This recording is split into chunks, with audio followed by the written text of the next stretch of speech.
جناب ادب میں چند اشعار کہنے کی کوشش کیا ہوں۔ ویسے تو اس وقت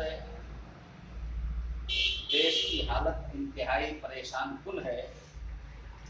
یقین مانیے ان پریشانیوں کو دیکھتے ہوئے ہمہ وقت اخبار پر ہی نگاہ رہتی ہے اور ہر وقت بادشاہ اور دیگر خبروں پر ہی ذہن جاتی ہے، اشعار کی طرف اور مرحی نشش کی طرف یقین مانیے ذہن کہیں بھی نہیں ہے۔ غالب نے ایک شعر کہا تھا کہ جانتا ہوں حقیقت طاق و ظہر پر طبیعت ادھر نہیں جاتی۔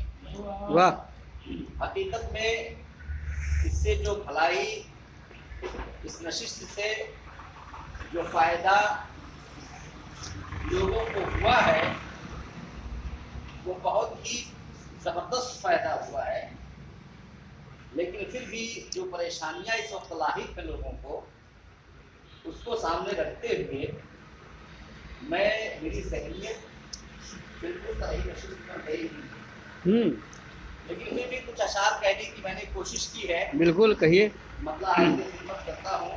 ارشاد ہو۔ افلاس زر کا لوگوں سے شکوہ نہ کیجیے، صبر کیجیے۔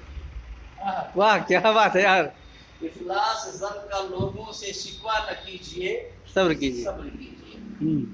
اوروں میں اپنے آپ کو رسوا نہ کیجیے، واہ، اوروں میں اپنے آپ کو رسوا نہ کیجیے، صبر کیجیے۔ دنیا بلا کا گھر ہے اہل ایمان کا، واہ، دنیا بلا کا گھر ہے اہل ایمان کا، ٹھوکر اگر لگے ہیں تو رویا نہ کیجیے، صبر کیجیے۔ واہ، دنیا بلا کا گھر ہے اہل ایمان کا، ٹھوکر اگر لگے ہیں تو رویا نہ کیجیے، صبر کیجیے۔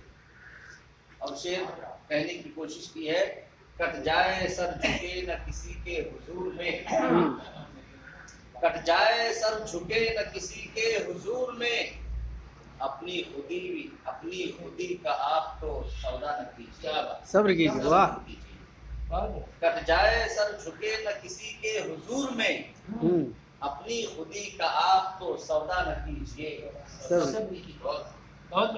اور پل بھر کی ہے مصیبت آئے گی جائے گی، واہ، پل بھر کی ہے مصیبت آئے گی جائے گی، اقبال کی طرح کبھی شکوہ نہ کیجیے، صبر کیجیے۔ صبر کیجیے۔